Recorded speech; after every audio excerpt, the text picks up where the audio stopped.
Damai sejahtera Bapa yang melampaui segala akal, kiranya menyertai hati dan pikiran saudara-saudara dalam Kristus Yesus Tuhan kita.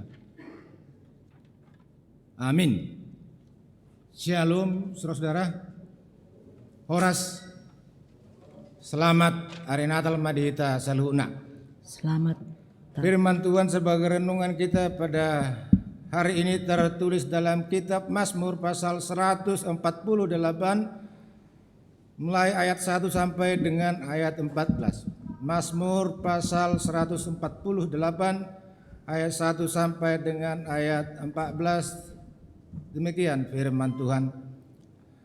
Haleluya, pujilah Tuhan di sorga, pujilah Dia di tempat tinggi, pujilah Dia hai segala malaikatnya, pujilah Dia hai segala tentaranya, pujilah Dia hai matahari dan bulan, pujilah Dia hai segala bintang terang, pujilah Dia hai langit yang mengatasi segala langit, hai air yang di atas langit.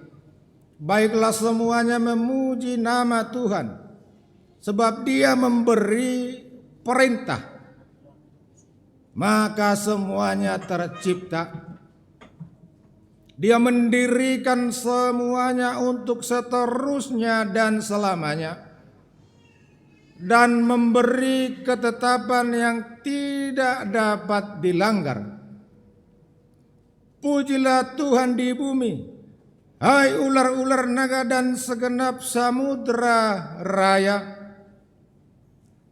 hai api dan hujan es, salju dan kabut, angin badai yang melakukan firman-Nya, hai gunung-gunung dan segala bukit, pohon buah-buahan dan segala pohon aras, hai binatang-binatang liar dan segala hewan, binatang melata dan burung-burung yang bersayap, hai raja-raja di bumi dan segala bangsa, pembesar-pembesar dan semua pemerintah dunia, hai teruna dan anak-anak dara, orang tua dan orang muda, biarlah semuanya memuji-muji Tuhan, sebab hanya nama-Nya saja yang tinggi luhur, keagungannya mengatasi bumi dan langit.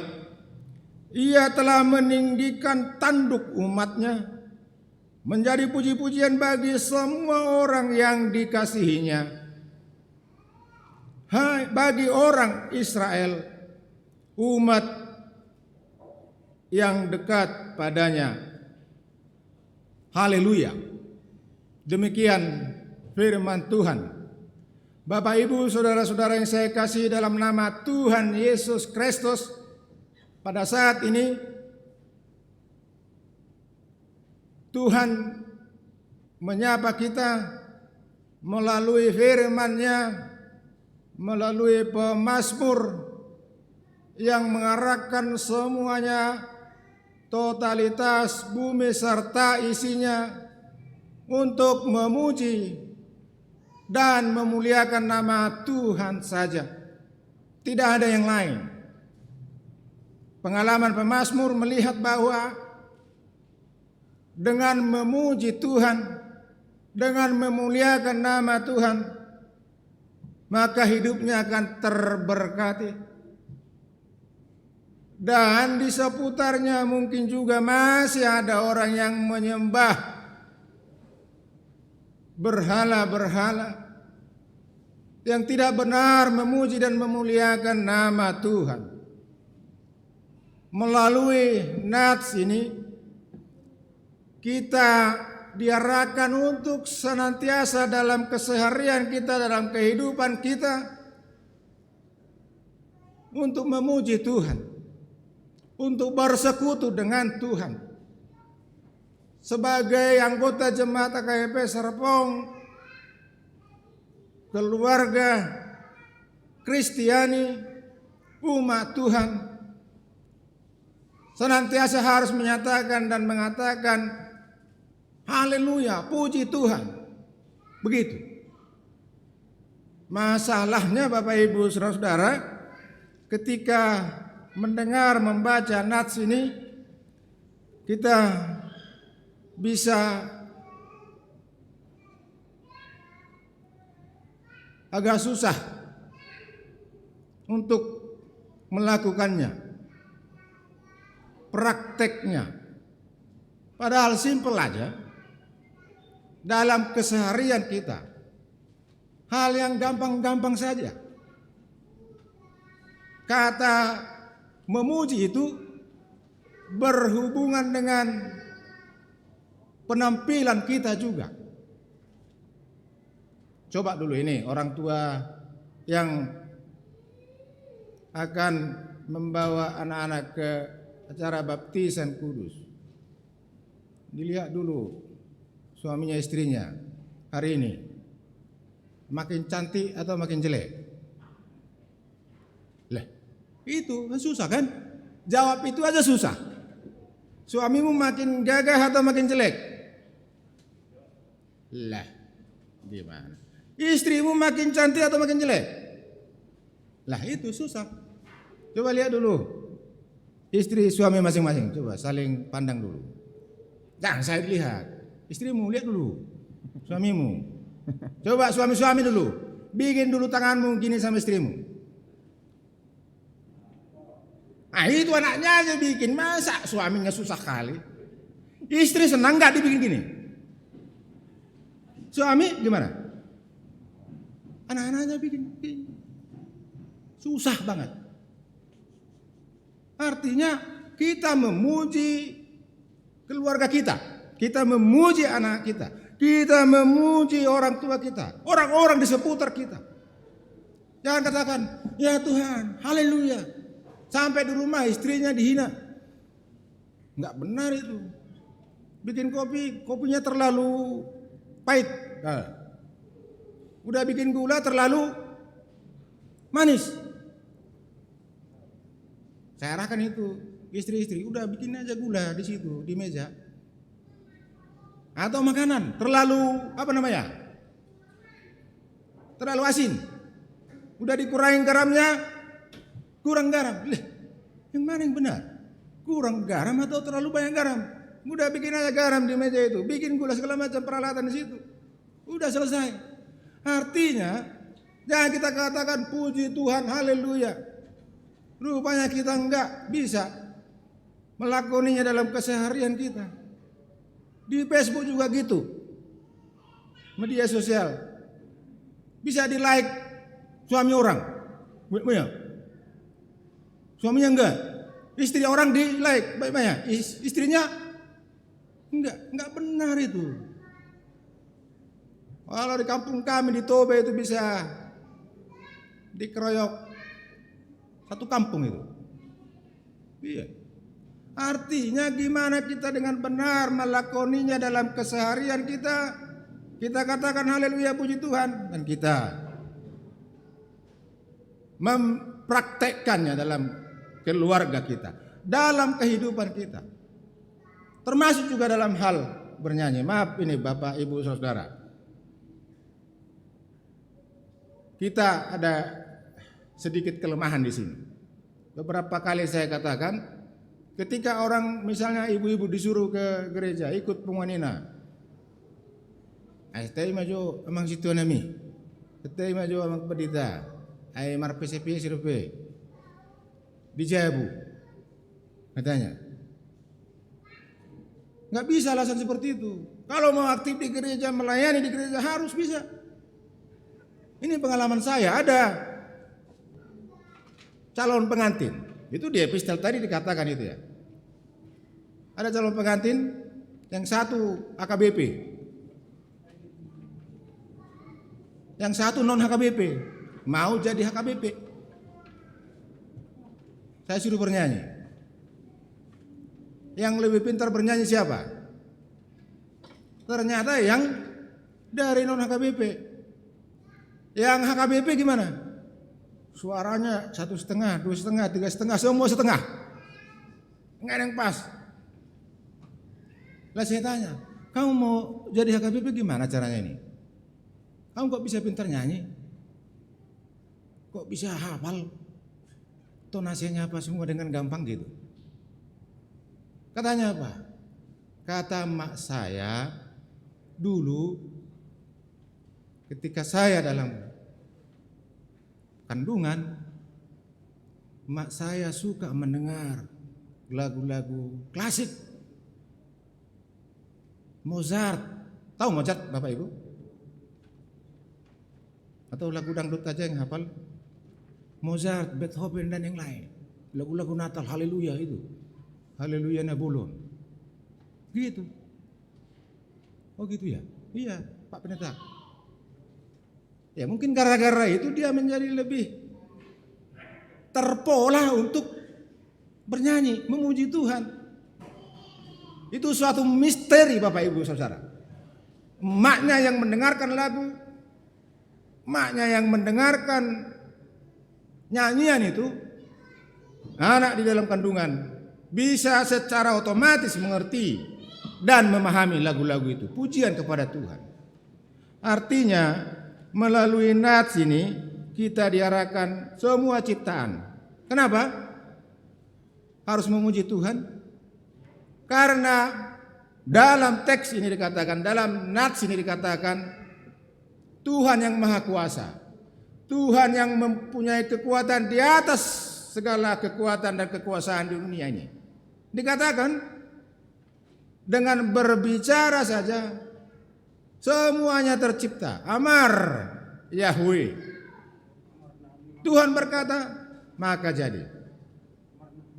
Kita harus puji Tuhan. Dan kita adalah adamah aparatah katanya. Kita adalah debu tanah, debu abu. Jadi kita tidak ada apa-apanya dibandingkan dengan apapun. Dan itu dalam kitab Kejadian dikatakan kita diciptakan dari debu tanah dan akan kembali menjadi debu tanah. Untuk itu apa kita yang perlu harus sombongkan di dunia ini? Karena kita prinsipnya adalah debu tanah. Nats ini mengatakan puji Tuhan, muliakan Tuhan. Bukan hanya manusia, segala ciptaan, benda-benda mati juga. Bahkan ikan juga dikatakan harus memuji Tuhan. Lah gimana ikan memuji Tuhan? Bisakah ikan-ikan di laut memuji Tuhan? Bisa, semuanya bisa. Tuhan katakan, Tuhan perintahkan. Saya pernah lihat di media sosial, ikan saja bisa main bola. Ada yang suka main bola sini? Ikan bisa main bola. Lah, konon lagi memuji dan memuliakan nama Tuhan. Lebih bisa. Nats ini mengatakan semuanya harus memuji dan memuliakan nama Tuhan. Bapak Ibu, saudara-saudara, orang tua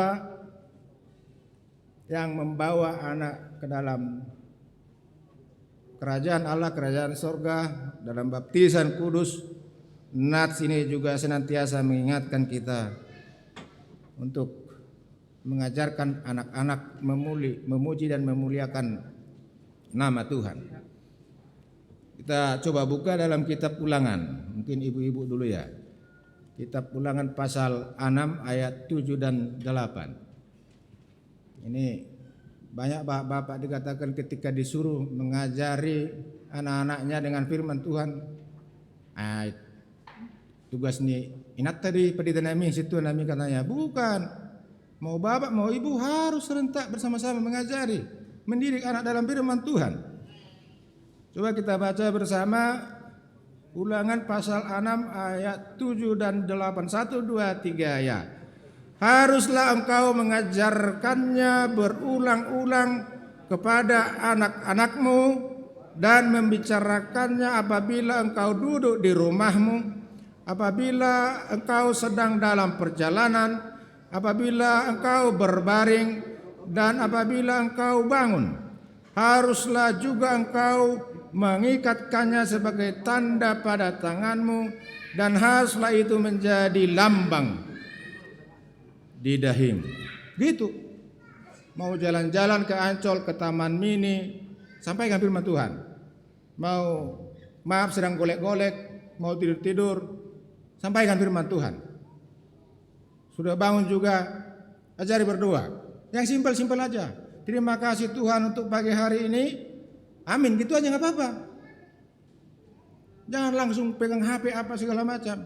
Lagu aja ada untuk menidurkan anak. Dari zaman dahulu, zaman bahela. Masih ada sekarang lagunya itu, lagu Nina. Masih sering ibu-ibu ini melakukannya, Nina Bobo. Masih ada, nggak ada lagi, nggak laku lagi. Iya. Konon lagi Nina Bobo, firman Tuhan harus kita sampaikan pada anak-anak kita. Itu tugas dan tanggung jawab kita. Amin, kita bersatu dalam doa.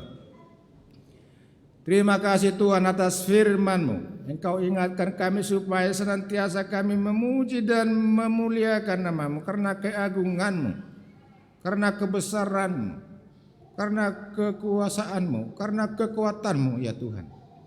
Engkau ingatkan kami senantiasa, setiap anggota jemaat, untuk senantiasa bersyukur, bersekutu, memuji dan memuliakan nama-Mu di dalam keluarga kami, supaya menjadi keluarga yang beriman, yang dapat mendidik anak-anak di dalam jalan firman Tuhan, jalan kebenaran dan keadilan. Kau berkati khususnya Tuhan untuk hari ini kedua orang tua yang membawa anak-anaknya ke dalam kerajaan-Mu. Engkau kuatkan mereka mendidik anak-anak mereka sesuai dengan kebenaran firman. Kau berkati seluruh anggota jemaat-Mu dimanapun mereka berada. Engkau jauhkan dari mara bahaya. Secara khusus untuk kondisi sekarang ini Tuhan, untuk pandemi COVID-19, Engkau senantiasa berkati mereka, supaya mereka tabah dan kuat menghadapi kondisi ini, dan ke depan akan bersuka cita, memuji dan memuliakan nama-Mu. Terima kasih Tuhan, dalam Kristus Yesus kami telah berdoa dan mengucap syukur. Amin. Kita mengumpulkan persembahan kita melalui kiris dan kita memuji Tuhan dari buku ND 706.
Bapak Ibu Saudara, kita akan mengumpulkan persembahannya dengan sintua kita ulangi dari ayat 1 lagunya.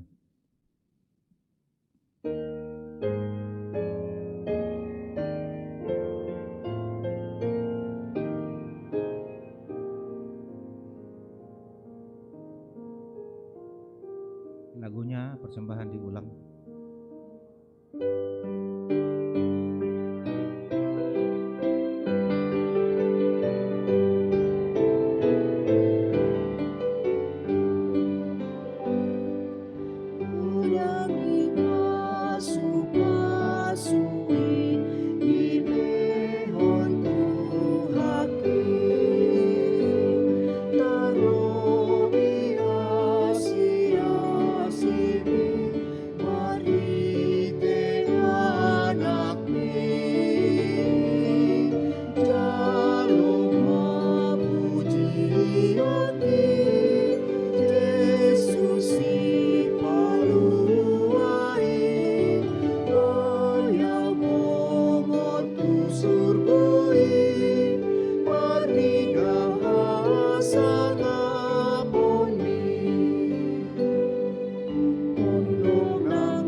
Yesus